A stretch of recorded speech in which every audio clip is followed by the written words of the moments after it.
The universe took billions of years of reactions to make you. Don't you think you owe it to the universe and yourself to use that potential? Hi everyone, welcome to my channel. So I'm Helen and I'm a chemist, and I'm here today because I really think that every single law of matter has something to tell us about life, about how we should live life according to the elements, the forces, the laws that made us. That's why I will talk more about chemical concepts, because chemistry, I think it's the most intuitive science and the most beautiful science. We can imagine more things according to us. So that's why I will tell you more about chemical concepts, because it's also my degree and I know more about that field. So let's start with the most basic and shocking question. What are we? Like, what are we made of? So the whole universe is made of 118 elements. So everything around us is made of just 100 elements. Can you imagine that for a second? And us as human beings, or every creature living in this planet, is made of just 6 of them. 6 of them. Oxygen, nitrogen, carbon, hydrogen, phosphorus, and sulfur. 6. So the same carbon in your body once was in a star, the oxygen in your vein once was in the oceans, the same nitrogen in your DNA once was in an ancient plant, I don't know, but you are not separate from the universe. Like, you're literally just a miraculous combination of those elements. You are chemistry in its most evolved form. The universe took billions of years of reactions to make you. Don't you think you owe it to the universe and yourself to use that potential?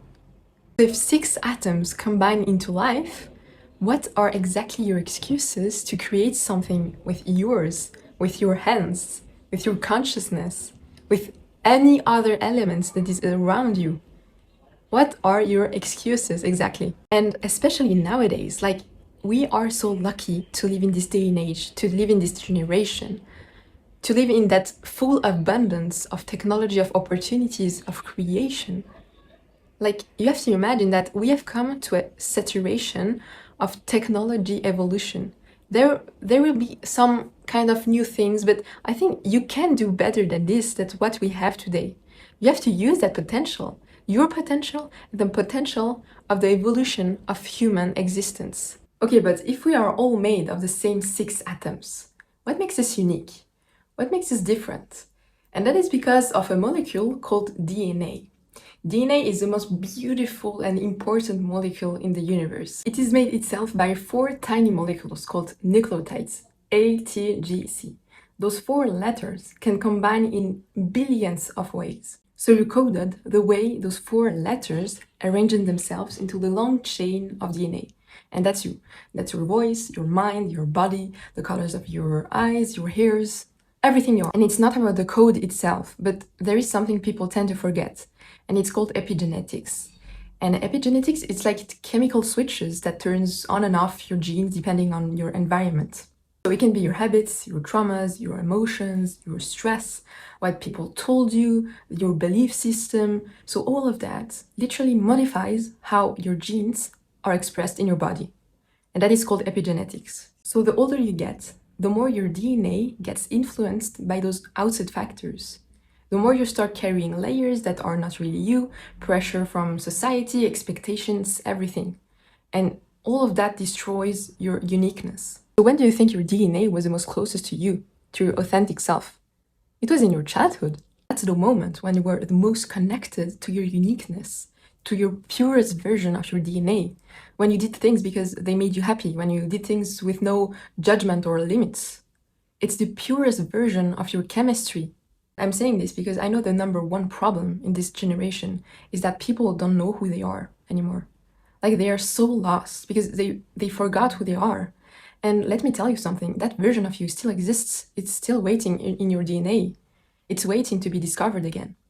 Sometimes in life you don't have to become someone else. You just have to remember who you are and build up your life according to that version of you. And as I said, it gets harder the older you get because more layers build up on you. So please do the inner work before choosing any degree, before choosing any any path in life. Because if you don't know who you are, what a waste of time to just discover things. You can just choose something, but you have to do the inner work before you go into the trap of life. Please, like, discover who you are before. For me, I was like between the age of 18, 19 when I did the inner work, and I think my body chose it for me because for 1 year I had this huge pressure in my heart.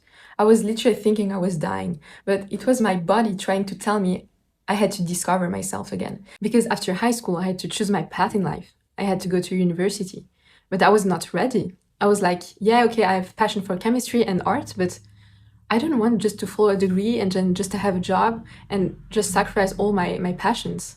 Like, I don't want to live like this. So I asked myself those questions. What made me happy as a kid?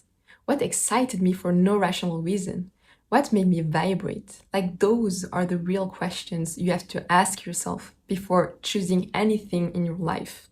Please. So for me, for example, it was matter that fascinated me as a young kid. So every single crystals, minerals, or rocks that I found on the ground, I was observing them hours on end. Like, I think what fascinated me was the harmony they had, the colors, the shapes, all the diversity of the rocks and the harmony they had. Like, the beauty of matter made me feel alive, made me vibrate very high. I was very passionate about art and music. I was always drawing when I was a child, and I learned piano since I was very young, and now I can say I'm a pianist too. But this made me feel alive, like matter and art and science and art.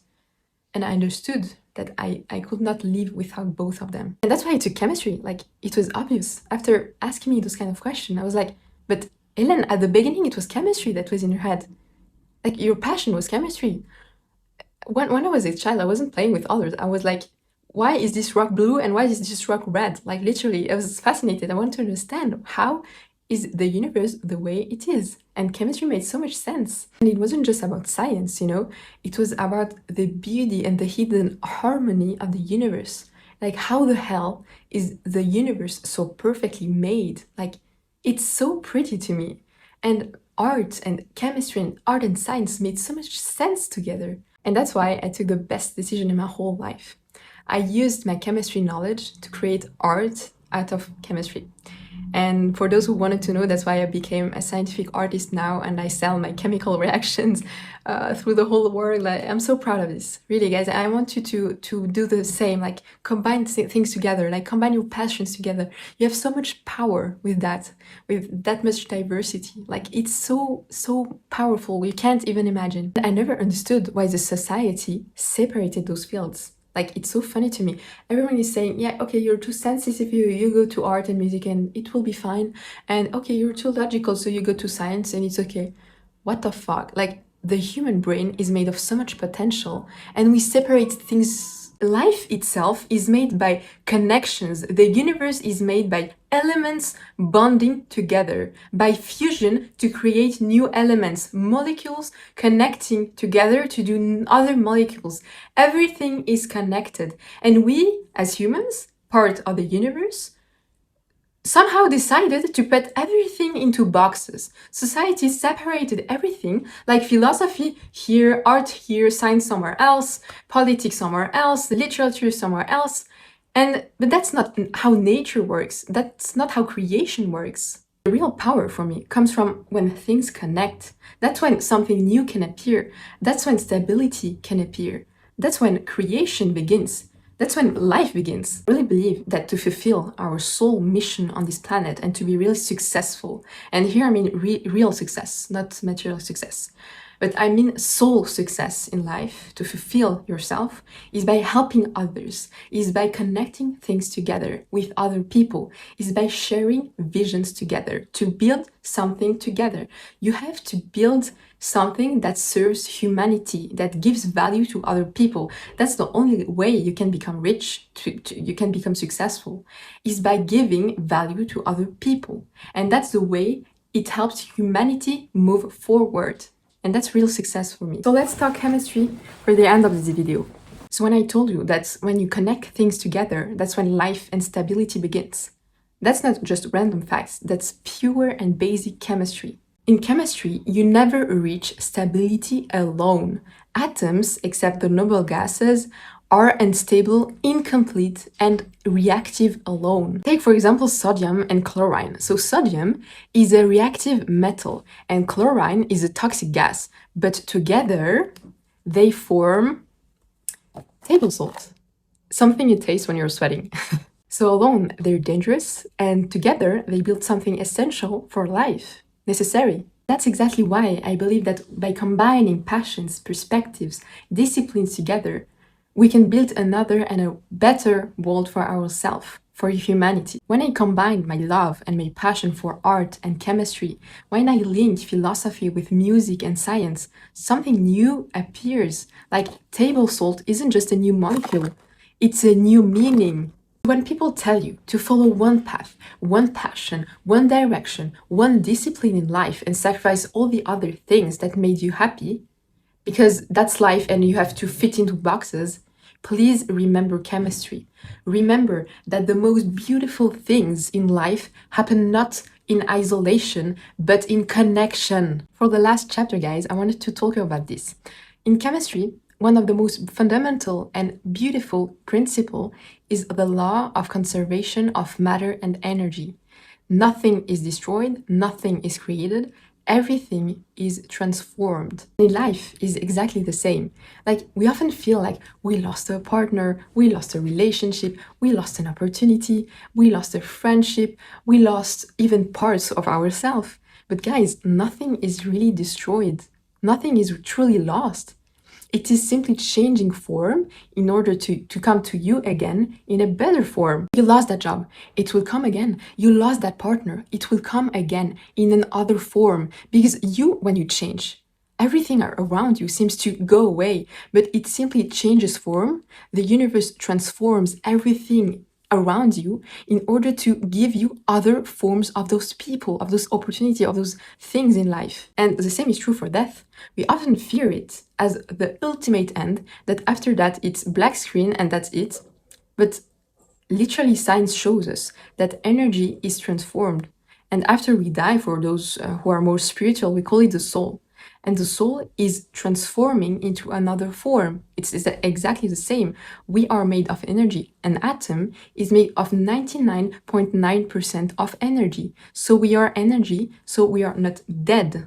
And perhaps the higher our vibration is in this life, so the more love, the more truth, the more light you put into the universe, the more seeds you plant into the universe, the more beautiful this transformation will be. So don't see death as the ending. It may be the beginning of what your soul, your essence, and your energy was always meant to become.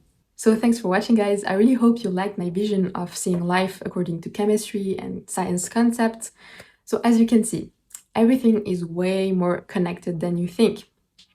So don't hesitate to share your thoughts in the comments and see you in the next one. Bye bye.